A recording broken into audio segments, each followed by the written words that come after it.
Sesungguhnya Fir'aun telah berbuat sewenang-wenang di muka bumi dan menjadikan penduduknya berpecah belah. Dia bertindak semena-mena, lalim, melampaui batas, lebih mementingkan kehidupan dunia dan berpaling dari ketaatan Rob yang Maha Tinggi. Fir'aun memecah menjadi banyak sekali golongan dan kelompok dan menindas sebagian di antara mereka. Fir'aun menindas Bani Israel yang berasal dari keturunan Nabi Yakub. Saat itu, mereka adalah penduduk bumi terbaik. Mereka berada di bawah kuasa Raja Tiran yang zalim, yang memperbudak dan mempekerjakan mereka untuk pekerjaan-pekerjaan hina. Ada banyak faktor yang melatar belakangi perbuatan raja tersebut. Selain karena kebencian, ada juga faktor ramalan yang beredar pada saat itu. Bani Israel mengalami siksaan dan penyiksaan yang tak terkira. Nabi Musa diutus oleh Allah Subhanahu wa Ta'ala untuk membebaskan Bani Israel, dan telah berulang kali memperingatkan Fir'aun agar membebaskan kaumnya. Namun Fir'aun tetap bersikeras dan menolak. Suatu hari Allah Subhanahu wa Ta'ala memerintahkan Nabi Musa untuk kembali kepada Fir'aun dan menunjukkan mukjizat. Di sana Nabi Musa menunjukkan beberapa mukjizat, termasuk mengubah tongkatnya menjadi ular raksasa dan di tangannya mengeluarkan cahaya. Namun Fir'aun tetap ingkar, dan dari situlah awal mula kehancuran Fir'aun dan pengikutnya.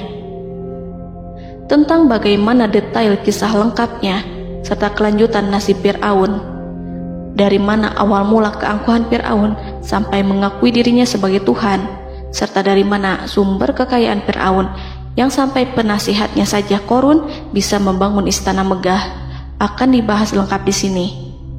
Namun sebelum saya melanjutkan kisahnya, dimohon kepada pemirsa untuk menonton video ini sampai selesai, supaya tidak ada kesalahpahaman dalam memahami isi cerita, serta mohon bantu channel ini semakin berkembang dengan cara subscribe dan berikan like serta komen positifnya. Semoga bantuan pemirsa sekalian menjadi amal jariah dan bernilai pahala di sisinya. Bismillahirrahmanirrahim. Fir'aun menguasai seluruh negeri. Seiring dengan makmurnya negeri Mesir, kekuasaan Fir'aun semakin hari semakin bertambah. Fir'aun berkuasa tanpa ada yang berani menentang, dan dia membuat keputusan sesuka hatinya. Bahkan dengan kesombongannya, dia sampai berani mengaku sebagai Tuhan. Gelar Fir'aun Raja Mesir kuno punya pengaruh besar yang diyakini sebagai seorang yang bertanggung jawab untuk melindungi dunia pada saat itu. Fir'aun bukanlah nama seseorang, melainkan sebutan dalam Al-Quran yang merujuk pada seorang Raja Mesir yang sombong, suka menindas, dan sering melampaui batas, yang hidup ketika Nabi Musa alaihi salam bayi sampai dirinya dibinasakan oleh Allah di Laut Merah. Fir'aun merupakan sebuah gelar bagi raja-raja Mesir yang muncul di era New Kingdom.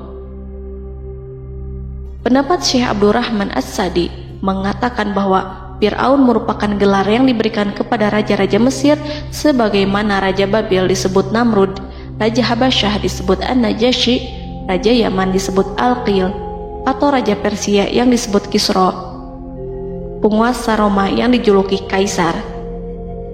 Sebutan Fir'aun dalam Al-Quran ini menjurus pada Raja Mesir yang hidup pada tahun 1527 sampai 1407 sebelum Masehi.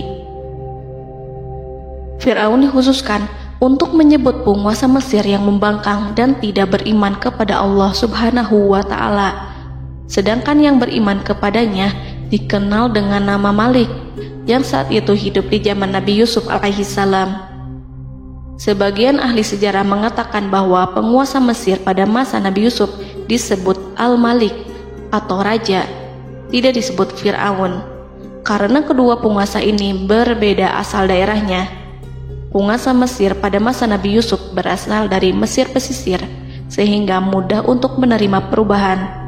Sedangkan Fir'aun pada masa Nabi Musa berasal dari pedalaman Mesir yang mempunyai watak dan karakter keras serta kolot, dan tidak mudah menerima orang-orang di luar kalangan mereka.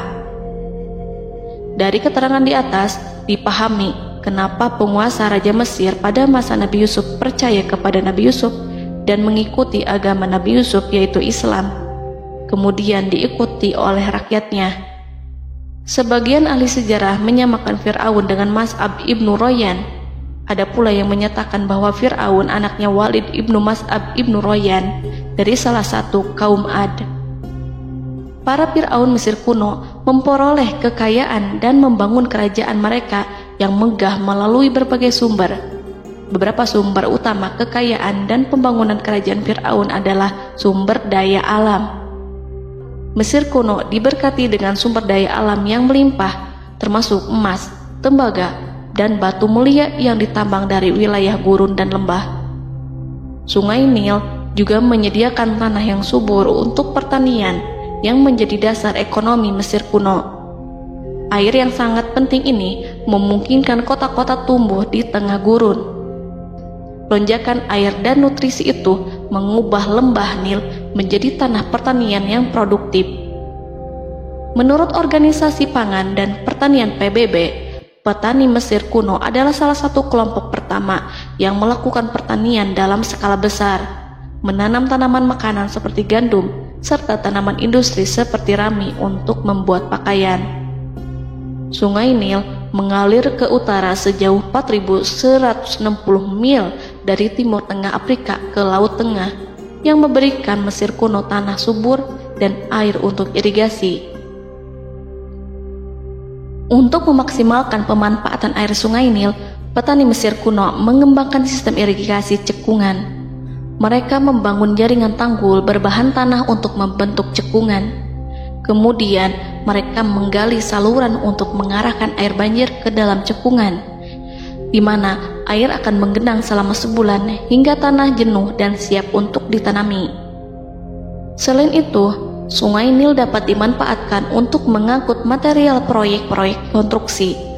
Untuk mendapatkan manfaat dari Sungai Nil, orang yang tinggal di tepi sungainya harus mencari cara mengatasi banjir tahunan sungai ini. Untuk memprediksi apakah mereka akan menghadapi banjir yang bisa mengakibatkan panen buruk, orang Mesir kuno membangun nilometer atau pilar batu dengan tanda menunjukkan tingkat air. Mereka mengembangkan keterampilan dan teknologi baru dari pertanian hingga pembuatan perahu dan kapal. Sungai Nil juga merupakan rute transportasi penting karena memainkan peran sentral dalam peradaban Mesir kuno. Orang Mesir menjadi ahli dalam membangun perahu dan kapal untuk mengangkut berbagai barang, termasuk ternak, sayuran, ikan, roti, dan kayu. Mesir kuno memiliki perdagangan yang berkembang dengan wilayah Afrika Timur dan Tengah serta Mediterania Timur. Perdagangan ini tidak hanya mencakup barang-barang mewah, tetapi juga bahan pangan dan bahan baku. Fir'aun juga memiliki semua tanah di Mesir dan mengumpulkan pajak dari rakyatnya. Raja Fir'aun juga memperlakukan rakyat dengan kejam tanpa belas kasihan. Ia memeras pajak yang tinggi dan menjadikan kaum Bani Israel sebagai budak kerajaan. Mereka juga menerima upeti dari negara-negara yang dikalahkan atau ingin menjaga hubungan baik dengan Mesir. Bahkan Fir'aun juga memiliki proyek konstruksi untuk membangun struktur megah seperti piramida, kuil, dan monumen yang tidak hanya menunjukkan kekuasaan dan kekayaan mereka, tetapi juga berfungsi sebagai pusat administrasi dan agama. Proyek-proyek ini seringkali menggunakan tenaga kerja dari rakyat yang bekerja selama musim banjir. Kekayaan dan kerajaan megah Fir'aun merupakan hasil dari pengelolaan sumber daya yang efisien, eksploitasi sumber daya alam, dan kebijakan ekonomi yang cerdas. Ini semua mencerminkan kemajuan teknologi, organisasi sosial, dan kekuatan politik Mesir kuno. Kekayaan para Fir'aun Mesir kuno memang sangat luar biasa dan telah menjadi topik penelitian dan kekaguman selama berabad-abad. Fir'aun juga dikenal karena kehidupan mewah mereka. Sebagai penguasa Mesir kuno, Fir'aun hidup dengan kekayaan dan kemewahan yang hampir tak terbayangkan, yang mencerminkan kekuasaan dan status mereka. Mereka menghiasi diri mereka dengan aksesoris yang rumit dan gemerlap, serta mengenakan simbol otoritas dan kekuasaan tradisional. Dan Allah memberikan kepada Fir'aun berupa istidratuhul afiyah, yakni hidup sekian lama tanpa pernah merasakan sakit. Allah Subhanahu wa Ta'ala mengaruniai Fir'aun untuk bisa hidup selama 400 tahun tanpa sakit. Tentu, hal tersebut sudah menjadi kehendak Allah Subhanahu wa Ta'ala, maka tidak ada satupun manusia yang bisa menghalangi, bahkan bagi seorang Fir'aun sekalipun yang terkenal dengan kezalimannya. Namun dengan karunia-Nya yang diberikan Allah tersebut, bukannya menjadikan Fir'aun sebagai manusia yang bersyukur, tetapi malah membangkitkan kesombongan dan kesesataannya. Dan puncak kesombongan Fir'aun juga dicatat Al-Quran sebagai penguasa tangan besi dan manusia yang pernah mengaku Tuhan. Aku adalah Tuhan kalian yang maha tinggi. Quran Surat An-Najiat ayat 24. Fir'aun hidup selama 446 tahun. Selama hidupnya, Fir'aun memiliki tubuh yang sehat dan bugar tanpa pernah mengalami sakit, meski hanya berupa pusing atau flu sekalipun. Fir'aun bahkan tidak pernah merasakan kelelahan. Fir'aun tidak pernah merasakan perihnya lapar, kerongkongannya tidak pernah tersentuh panasnya dahaga. Seandainya dalam semalam saja Fir'aun dilanda sakit berupa pusing atau demam, maka ia akan sibuk untuk mengurus dirinya sendiri dan tidak berpikiran untuk mengaku bahwa ia adalah Tuhan. Hal ini pun dijelaskan dalam kitab Ihya Ulumuddin Al-Qut Al-Qulub oleh Imam Al-Ghazali. Sesungguhnya yang menyebabkan Fir'aun sampai berani mengatakan, "Aku adalah Tuhan kalian yang maha tinggi." Hal ini disebabkan karena ia mengalami masa sehat dalam hidupnya yang begitu lama. Kekejaman Raja Fir'aun diikuti dengan kesombongannya. Ia enggan bersyukur atas kemakmuran yang dianugerahkan Allah Subhanahu wa Ta'ala. Ia justru menjadikan negeri Mesir penuh dengan kemusyrikan. Sungguh, dia Fir'aun termasuk orang-orang yang berbuat kerusakan, dan kami hendak memberi karunia kepada orang-orang tertindas di bumi, dan hendak menjadikan mereka pemimpin dan menjadikan mereka orang-orang yang mewarisi bumi. Dan kami teguhkan kedudukan mereka di bumi, dan kami perlihatkan kepada Fir'aun dan Haman bersama bala tentaranya apa yang selalu mereka takutkan dari mereka. Surat Al-Qasas ayat 1-6. Haman yang merupakan penasihat dan sekaligus pelaksana proyek pembangunan menara untuk Fir'aun yang ikut berkontribusi dalam kesesatan Fir'aun, dan dia juga yang menjadi aktor utama atas kezaliman Fir'aun yang nantinya memberikan nasihat kepada Fir'aun dan mendorongnya untuk menolak ajaran Nabi Musa alaihi salam. Faktor yang mendorong Fir'aun melakukan tindakan keji ini adalah Bani Israel yang mempelajari suatu hal yang mereka riwayatkan dari Ibrahim, bahwa suatu saat nanti akan lahir seorang anak Bani Israel yang akan menghancurkan kekuasaan Raja Mesir. Berita gembira ini terjadi saat insiden antara Sarah, istri Nabi Ibrahim alaihissalam, dengan Raja Mesir yang saat itu berniat jahat terhadap Sarah. Namun Allah menjaganya. Berita gembira ini santer terdengar di antara Bani Israel. Kaum Kipti juga membicarakan berita ini, hingga sampailah juga ke telinga Fir'aun. Sebagian amir dan orang-orang dekat Fir'aun menyampaikan hal itu kepadanya saat tengah berbincang pada malam hari. Waktu itu Fir'aun langsung menginstruksikan untuk membunuh seluruh anak laki-laki Bani Israel untuk mengantisipasi kelahiran anak yang dimaksud. Tapi apa boleh buat, kewaspadaan sama sekali tidak bisa menghindari takdir. Suatu ketika Fir'aun bermimpi seakan-akan api datang dari arah Baitul Maqdis lalu membakar semua rumah Mesir dan seluruh kaum Kipti. Namun, api tersebut tidak membahayakan Bani Israel. Saat bangun, Fir'aun merasa takut oleh mimpi itu. Ia kemudian mengumpulkan seluruh paranormal dan tukang sihir. Fir'aun bertanya kepada mereka terkait mimpi itu. Mereka berkata, akan lahir seorang bayi laki-laki dari kalangan Bani Israel yang akan menghancurkan penduduk Mesir. Sebab itulah Fir'aun memerintahkan untuk membunuh anak laki-laki dan membiarkan hidup anak perempuan. Fir'aun sangat mewaspadai agar Musa tidak lahir, hingga menunjuk sejumlah laki-laki dan dukun beranak berpatroli memeriksa para wanita hamil dan mendata waktu kelahiran mereka. Jika ada yang melahirkan anak laki-laki, si bayi langsung disembelih oleh para algojo seketika itu juga. Allah berfirman, kami mengilhamkan kepada ibu Musa, susuilah dia Musa. Jika engkau khawatir atas keselamatannya, hanyutkanlah dia ke sungai Nil dalam sebuah peti yang mengapung. Janganlah engkau takut dan janganlah pula bersedih. Sesungguhnya kami pastikan mengembalikan kepadamu dan menjadikan sebagai salah seorang rasul.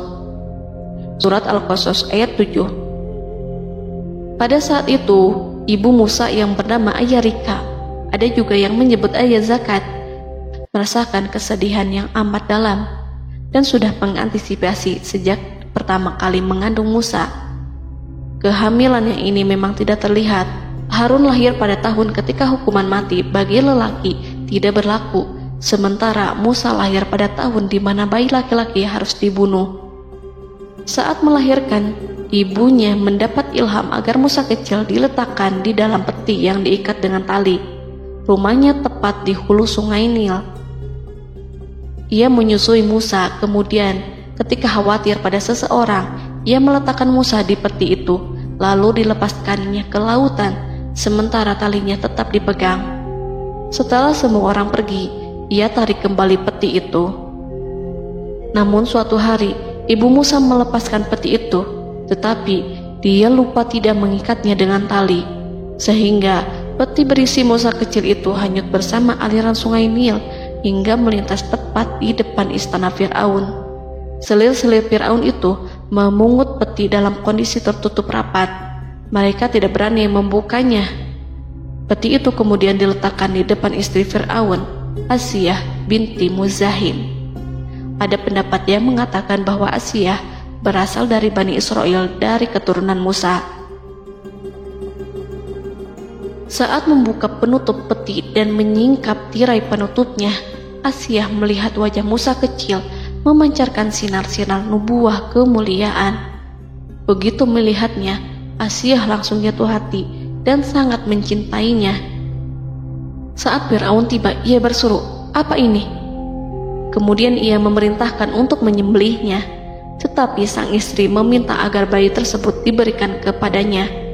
Sang istri berkata, "Dia adalah penyejuk mata hati bagiku dan bagimu." Fir'aun menimpali, "Iya, bagimu, tapi bagiku tidak. Aku tidak memerlukan bayi itu." Petaka memang selaras dengan tutur kata. Kata-kata istri Fir'aun, mudah-mudahan dia bermanfaat kepada kita. Allah memberikan manfaat yang ia harapkan.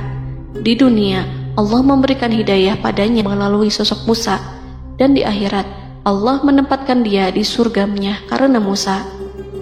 Atau kita ambil dia menjadi anak. Keduanya pun mengadopsi Musa karena mereka berdua tidak punya anak. Perkataan Asiyah ini diabadikan dalam Al-Quran surat Al-Qasas ayat 9. Dan berkatalah istri Fir'aun, "Ia adalah penyejuk mata hati bagiku dan bagimu. Janganlah kamu membunuhnya. Mudah-mudahan ia bermanfaat kepada kita, atau kita ambil ia menjadi anak, sedangkan mereka tidak menyadari." Dalam ayat ini Allah Subhanahu wa Ta'ala berfirman yang artinya, sedangkan mereka tidak menyadarinya. Ibnu Katsir menjelaskan maksud dari ayat ini, mereka tidak mengetahui apa yang dikehendaki Allah, bahwa di tangan anak itulah terjadinya kehancuran masa depan Fir'aun dan bala tentaranya.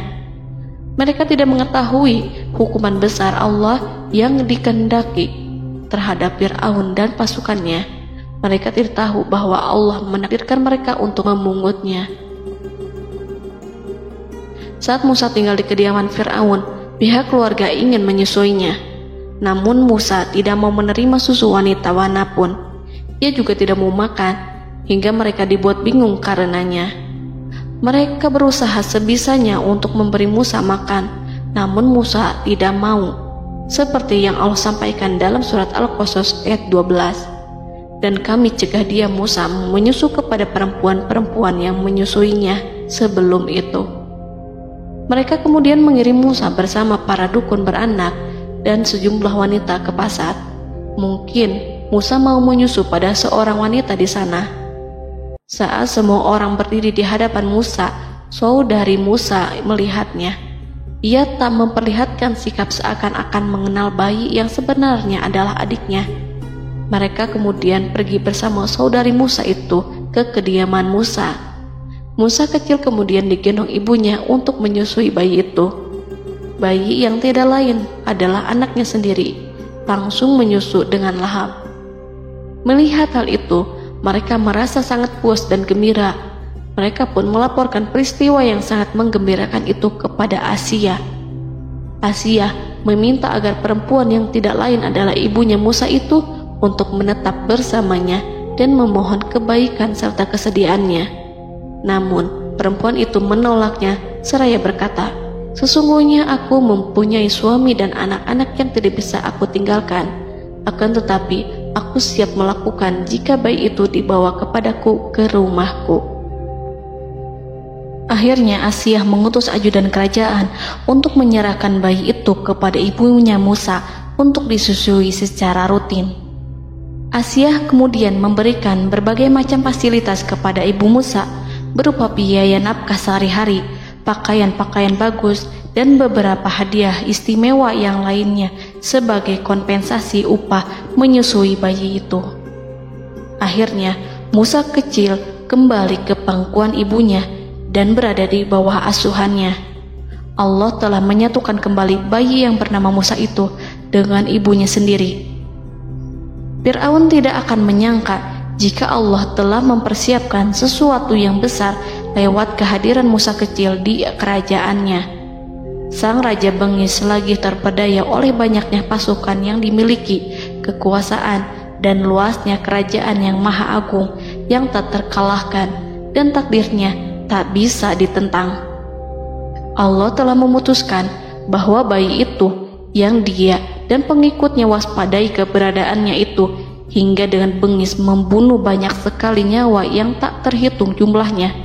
Padahal anak tersebut justru tumbuh dewasa di kediamannya, di atas kasurnya, memakan makanannya dan meminum yang ada di rumahnya. Fir'aun sendiri justru mengadopsi dan merawat serta mengasuhnya tanpa menyadari rahasia besar di balik itu. Anak itu yang membuatnya binasa di dunia dan akhirat karena menentang kebenaran yang nyata yang ia sampaikan kepadanya. Nabi Musa tumbuh dan hidup sebagai salah seorang dari keluarga kerajaan hingga mencapai usia dewasanya, di mana ia memperoleh asuhan dan pendidikan sesuai dengan tradisi istana. Allah Subhanahu wa Ta'ala mengaruniakannya hikmah dan pengetahuan sebagai persiapan tugas kenabian dan risalah yang diwahyukan kepadanya. Musa tumbuh menjadi seorang pemuda yang mempunyai fisik dan akhlak yang kuat. Allah anugerahkan kepada Musa kesempurnaan tubuh dan kekuatan jasmani. Musa juga menyadari bahwa dia hanyalah anak angkat. Tidak setetes pun darah Fir'aun mengalir padanya, dan bahwa ia keturunan Bani Israel yang ditindas dan diperlakukan sewenang-wenang oleh Fir'aun dan kaumnya. Maka dia berjanji kepada dirinya sendiri akan menjadi pembela bagi kaum-kaum yang lemah yang tertindas. Kekuatan fisik Nabi Musa memang tidak bisa diragukan. Itu terbukti pada saat Nabi Musa mampu mengangkat batu penutup sumur seorang diri, padahal batu itu hanya bisa diangkat oleh 10 orang laki-laki. Peristiwa kedua saat perkelahian antara Bani Israel dan orang Kipti atau kaumnya Fir'aun, suku asli Mesir. Saat orang Israel meminta pertolongan kepada Musa untuk mengalahkan orang Kipti, Musa menghampiri orang Kipti tersebut. Dengan tangan terkepal, Musa meninju orang Kipti dan matilah musuhnya itu. Orang Kipti hanya mati karena pukulan itu. Musa tidak sengaja dan tidak bermaksud untuk membunuh orang Kipti. Musa hanya berniat membuatnya jera. Dan karena peristiwa itulah Nabi Musa pergi meninggalkan Mesir karena Musa takut terhadap Fir'aun dan tentaranya yang akan membunuhnya. Karena jika mereka tahu bahwa Musa membunuh orang Kipti demi membela salah seorang Bani Israel, akan membuat Fir'aun dan pengikutnya mencurigai bahwa Musa memang berasal dari Bani Israel, dan pada akhirnya akan memicu sebuah permasalahan besar. Dan Dan pada waktu yang sudah ditentukan oleh Allah, sekitar 10 tahun Nabi Musa meninggalkan Mesir. Pada akhirnya Allah mengamanahkan dia sebagai seorang rasul. Allah anugerahkan kepadanya hikmah kenabian dan pengetahuan di usia 40 tahun. Allah perintahkan Musa kembali ke Mesir untuk menghadapi Fir'aun dan mengajak dia mengakui Tuhan semesta alam. Tugas ini penuh dengan bahaya, mungkin bisa membuat Musa kehilangan nyawa, tetapi menuruti perintah Allah itu mutlak baginya. Ditemani oleh saudaranya Harun untuk membantunya membenarkan perkataannya. Lidah Musa cedal karena bara api yang pernah diletakkan di lidahnya saat Fir'aun hendak menguji akalnya setelah menarik jenggot Fir'aun hingga berdarah. Fir'aun bermaksud untuk membunuhnya. Asia mengkhawatirkan Musa lalu berkata, dia masih kecil. Fir'aun kemudian menguji Musa dengan meletakkan buah dan bara api di hadapannya. Musa kecil hendak bermaksud meraih buah-buahan, tetapi tangannya dialihkan oleh malaikat. Lalu Musa mengambil bara api dan ia letakkan di lidahnya. Lidahnya cedal karena bara api ini. Musa meminta kepada Allah agar kekakuan yang ada di lidahnya dihilangkan sebagian, sebatas agar kata-katanya bisa dipahami, dan tidak meminta untuk dihilangkan secara total, karena para rasul hanya meminta sebatas yang diperlukan.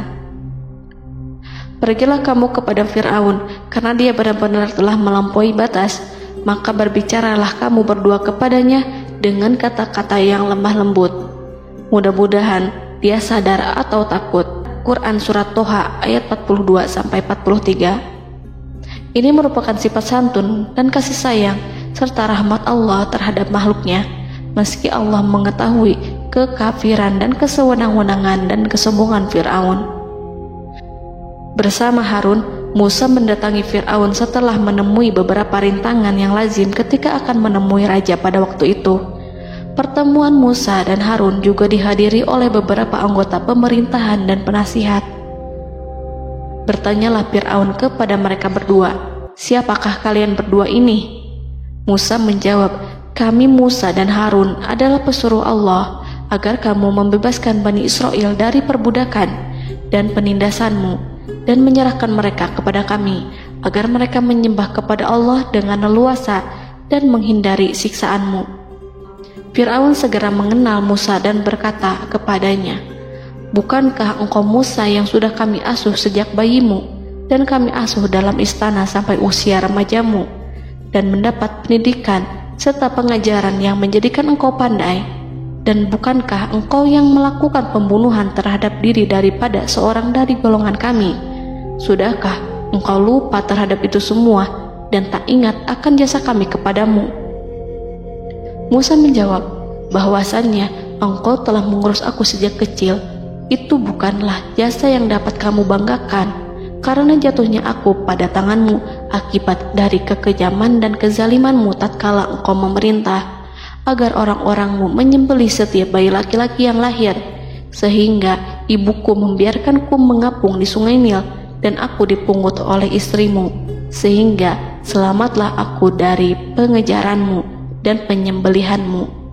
Dan kebaikan yang engkau sebutkan itu sebanding dengan perlakuanmu terhadap sebuah suku bangsa besar, yaitu Bani Israel secara keseluruhan, karena engkau telah menindas dan menjadikan mereka budak-budak untuk melayanimu. Dan mengenai pembunuhan itu merupakan kehilafanku, lalu aku lari darimu karena aku takut kepadamu. Namun peristiwa itu merupakan rahmat dan hikmah yang terselubung bagiku, sebab dalam perantauanku setelah aku melarikan diri dari negerimu ini, Allah Subhanahu wa Ta'ala mengaruniakanku dengan hikmah ilmu dan mengutus aku sebagai Rasul. Maka dalam rangka tugasku sebagai Rasul, datanglah aku kepadamu atas perintah Allah untuk mengajak engkau dan kaummu untuk menyembah Allah dan meninggalkan kezaliman serta penindasanmu terhadap Bani Israel yang engkau pekerjakan, dan perbudak mereka untuk melakukan pekerjaan dan melayanimu. Fir'aun bertanya, siapakah Tuhan yang engkau sebut-sebut itu, hai Musa? Adakah Tuhan di atas bumi ini selain aku yang patut disembah dan dipuja? Musa menjawab, ya, yaitu Tuhanmu dan Tuhan nenek moyangmu, serta Tuhan alam semesta. Fir'aun bertanya, siapakah Tuhan alam semesta itu? Musa menjawab, ialah Tuhan langit dan bumi, dan segala yang ada di langit dan di bumi. Berkatalah Fir'aun kepada para penasehatnya dan para pembesarnya, sesungguhnya Rasul yang diutus kepada kamu ini adalah seorang yang gila. Kemudian ia balik bertanya kepada Harun dan Musa, siapakah Tuhan kamu berdua? Akulah Tuhanmu yang paling tinggi. Surat An-Najiat ayat 23-24. Dan Fir'aun berkata, wahai para pembesar kaumku, aku tidak mengetahui ada Tuhan bagimu selain aku. Quran Surat Al-Qasas ayat 38. Fir'aun menentang, padahal ia tahu bahwa ia adalah hamba yang diatur, dan Allah lah yang menciptakan dan memberi bentuk rupa. Dan mereka mengingkarinya karena kezaliman dan kesombongannya, padahal hati mereka meyakini kebenarannya. Maka perhatikanlah bagaimana kesudahan orang-orang yang berbuat kerusakan. Quran Surat An-Naml ayat 14. Fir'aun beralih memakai kekuasaan dan wibawa yang ia miliki. Fir'aun berkata, jika engkau menyembah Tuhan selain aku akan memasukkanmu ke dalam penjara. Musa berkata, apakah engkau akan melakukan itu sekalipun aku tunjukkan kepadamu suatu bukti yang nyata? Fir'aun menjawab, tunjukkanlah sesuatu yang nyata itu. Maka Musa melemparkan tongkatnya. Tiba-tiba tongkat itu menjadi ular besar, dan Musa mengeluarkan tangan dari dalam bajunya.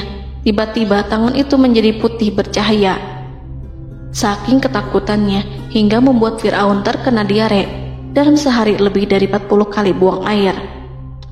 Namun Fir'aun sebagai raja yang mengaku Tuhan tentu tidak akan begitu saja menyerah kepada Musa, walaupun telah diperlihatkan 2 mukjizat. Bahkan Fir'aun berkata kepada kaumnya yang dikhawatirkan terpengaruh oleh mukjizat Musa, bahwa apa yang dilakukan Musa merupakan sihir, dan Musa Harun adalah ahli sihir yang datang dengan maksud menguasai Mesir. Salah satu penasehatnya, yaitu Haman, mengusulkan agar mengumpulkan semua ahli sihir dari berbagai penjuru kerajaan untuk bertanding mematahkan sihir Musa, yang tanpa pikir panjang Fir'aun setujui. Fir'aun pun berkata kepada Musa, apa yang kau bawa ini adalah sihir. Kami akan melawanmu dengan sihir yang sama. Fir'aun pun kemudian meminta Musa untuk bertemu pada waktu dan tempat yang disepakati, dan langsung disetujui Nabi Musa tanpa ragu sedikit pun. Inilah salah satu tujuan terbesar Musa untuk memperlihatkan ayat-ayat hujah dan bukti-bukti nyata Allah di hadapan halayak ramai. Dengan berbekal pertolongan Allah, Musa yakin akan menang melawan para ahli sihir itu.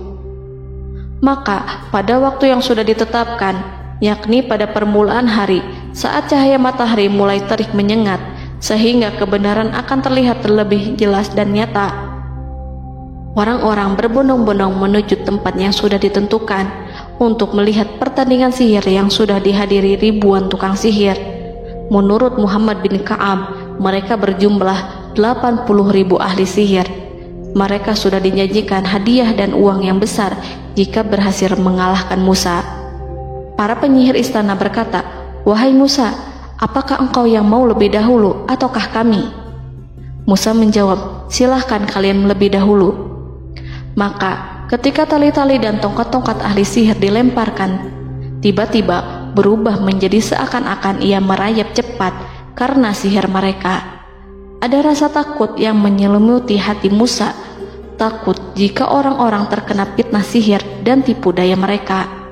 Namun Allah langsung menguatkan Musa dan berkata yang diabadikan dalam Quran Surat Toha ayat 65-69, janganlah engkau takut, sungguh engkaulah yang unggul, dan lemparkanlah apa yang ada di tangan kananmu, niscaya ia akan membuat. Apa yang mereka buat itu hanyalah tipu daya tukang sihir belaka, dan tidak akan menang tukang sihir itu dari manapun ia datang.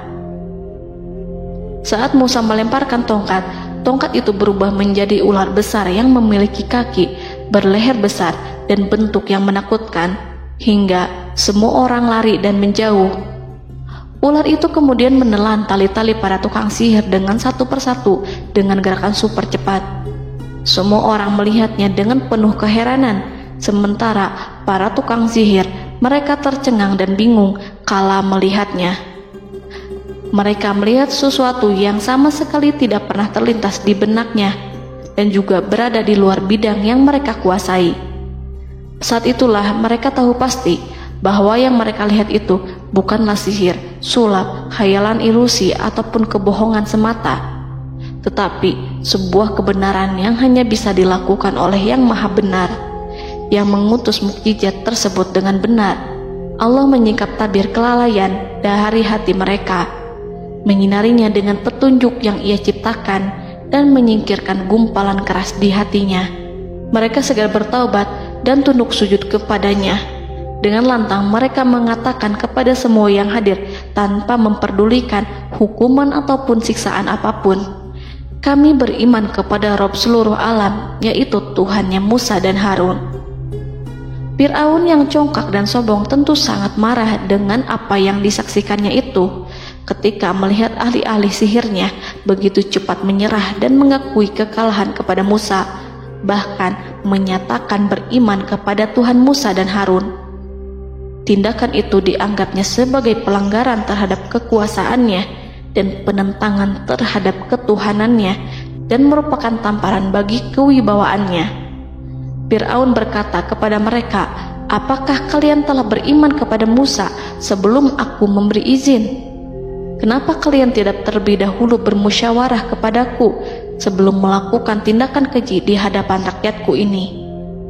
Dia itu pemimpinmu yang mengajarkanmu sihir, dan bukankah ini adalah persengkongkolanmu terhadapku? Musa dapat mengalahkan kamu sebab ia mungkin merupakan guru dan pembesar yang mengajari sihir kepadamu, dan kamu telah mengaturnya, dan sandiwaramu ini tak akan kubiarkan. Akan kupotong tangan dan kakimu secara bersilang, dan sungguh aku akan salib kamu pada pangkal pohon kurma sebagai balasan dan hukuman atas pengkhianatanmu ini."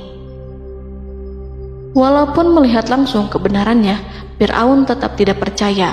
Dia tidak suka keyakinan para penyihir terhadap Musa.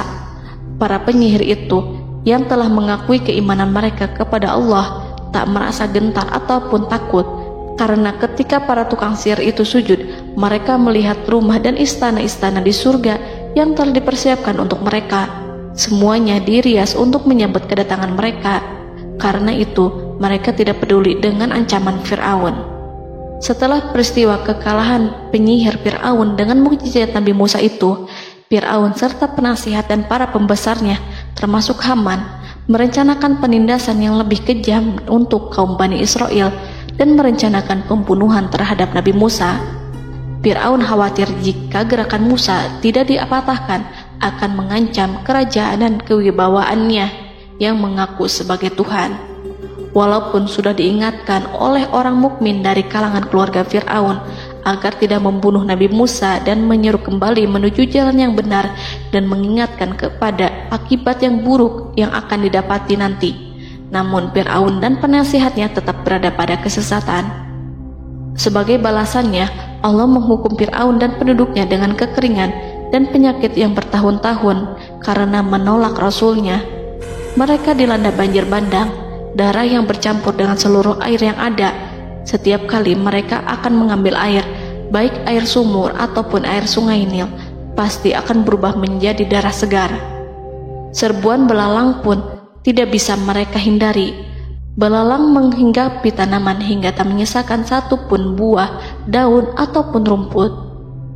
Serangan hama dan wabah katak juga mengerumuni mereka hingga berjatuhan di makanan, wadah-wadah, sampai-sampai ketika ada yang membuka mulut untuk makan ataupun minum, pasti ada katak yang jatuh di situ.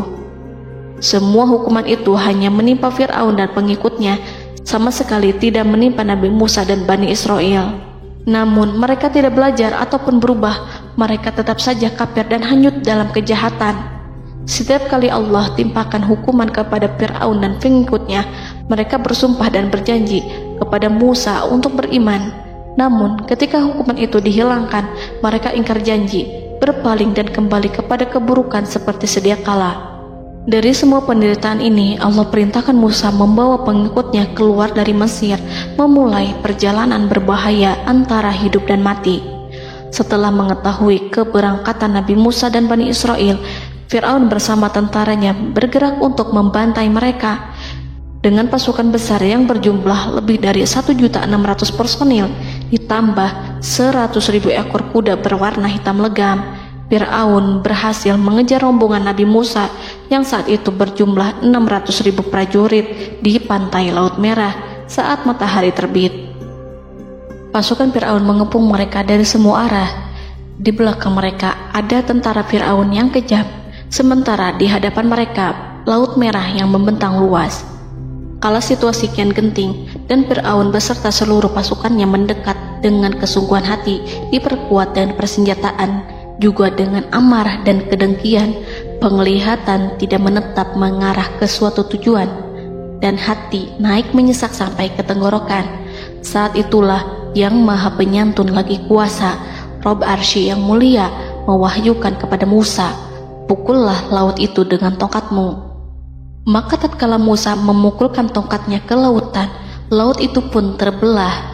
Air lautan berdiri tegak laksana gunung yang terbelah oleh kuasa yang maha agung, yang bersumber dari zat yang mengatakan kepada sesuatu, "Jadilah," maka jadilah sesuatu itu.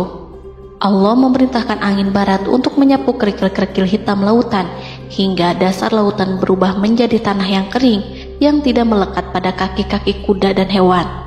Allah memerintahkan Musa untuk melintas bersama kaumnya. Mereka segera turun melintas dengan senang. Mereka menyaksikan sebuah hal yang membuat mata tercengang dan memberikan petunjuk pada hati orang-orang yang mukmin. Setelah Musa bersama kaumnya melintas secara keseluruhan dan keluar dari lautan, saat itulah pasukan garis depan Fir'aun baru masuk. Saat itu Musa bermaksud memukulkan tongkat ke lautan agar kondisi laut kembali seperti sedia kala, agar Fir'aun dan pasukannya tidak bisa mengejar. Tapi Allah yang Maha Kuasa dan pemilik keluhuran memerintahkan agar lautan tetap dibiarkan seperti itu, seperti yang Ia firmankan. Saat Musa membiarkan lautan dalam kondisi terbelah dan Fir'aun tiba di tepi pantai, ia melihat sesuatu yang dahsyat. Kondisi ini membuatnya tercengang, dan ia tahu betul bahwa apa yang dilihatnya adalah pekerjaan Rob Arsy yang mulia, seperti halnya mukjizat lain yang pernah ia lihat sebelumnya. Fir'aun berhenti dan tidak maju.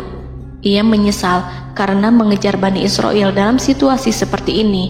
Di saat penyesalan tiada lagi membawa guna, namun Fir'aun memperlihatkan sikap tangguh dan kuat di hadapan para pasukannya dan memperlakukan mereka layaknya musuh. Jiwa kafir dan watak keji Fir'aun mendorong dirinya mengatakan kepada kaum yang ia perdaya hingga patuh dan mengikuti kebatilannya, "Lihatlah bagaimana lautan ini terbelah agar aku bisa mengejar budak-budakku yang melarikan diri dari kekuasaanku, menyimpang dari ketaatanku, dan meninggalkan negeriku." Fir'aun bersembunyi di barisan belakang dengan harapan ia bisa selamat, tapi mustahil ia bisa selamat. Fir'aun terlihat maju mundur. Dan pada kesempatan itu, Jibril menampakkan diri dalam wujud seorang penunggang kuda perawan, lalu melintas di hadapan kuda jantan yang ditunggangi oleh Fir'aun. Kuda yang ditunggangi Fir'aun meringik menghampiri kuda yang ditunggangi Jibril. Fir'aun kemudian masuk ke dalam lautan hingga mendahului kuda dengan tangkas dan cepat. Fir'aun tidak menghindari mara bahaya dari dirinya ataupun mendatangkan manfaat. Mereka segera menyusul hingga semuanya berada di lautan. Setelah bagian depan hendak mencapai tepi, Allah memerintahkan Musa melalui wahyu untuk memukul lautan dengan tongkat. Musa memukul lautan dengan tongkat. Lautan kembali menyatu seperti sedia kala dan menenggelamkan mereka semua. Tak seorang pun yang selamat. Allah menggambarkan tentang bagaimana Fir'aun didengkot orang-orang kafir Kipti tenggelam. Gelombang besar sesekali turun dan sesekali naik membawa Fir'aun. Bani Israel melihatnya dan juga pasukannya, seperti apa siksa dan petaka besar yang Allah timpakan kepadanya dan juga pasukannya, agar Bani Israel senang dan lega. Saat Fir'aun menyaksikan kematian dan mulai sakarat, Ia kembali kepada jalan kebenaran dan bertaubat, serta beriman pada saat keimanan tiada lagi membawa guna. Seperti yang Allah sampaikan dalam ayat yang lain, sesungguhnya orang-orang yang dipastikan mendapat ketetapan Rabb-Mu tidaklah akan beriman meskipun mereka mendapat tanda-tanda kebesaran Allah hingga mereka menyaksikan azab yang pedih. Quran Surat Yunus ayat 96-97. Seperti itulah Musa mendoakan keburukan pada Fir'aun dan golongannya agar harta benda mereka dibinasakan, hati mereka diikat sehingga mereka tidak akan beriman hingga melihat siksaan yang pedih, yaitu ketika keimanan tidak ada lagi membawa guna bagi mereka, sekaligus sebagai penyesalan bagi mereka. Allah berfirman kepada Musa dan Harun saat keduanya mengucapkan doa tersebut, sungguh telah diperkenankan permohonan kamu berdua. Quran Surat Yunus ayat 89. Siksaan yang ditimpakan kepada Fir'aun dan pasukannya ini merupakan jawaban atas doa Musa dan saudaranya Harun.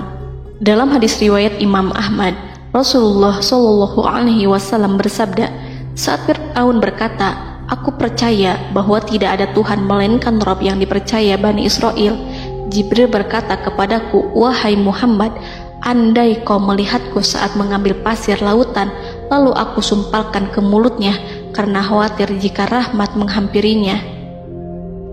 Ibnu Abbas dan lainnya mengatakan, sebagian Bani Israel meragukan kematian Fir'aun, bahkan ada yang menyatakan bahwa Fir'aun tidak mati. Allah kemudian memerintahkan lautan untuk mengapungkan jasad Fir'aun.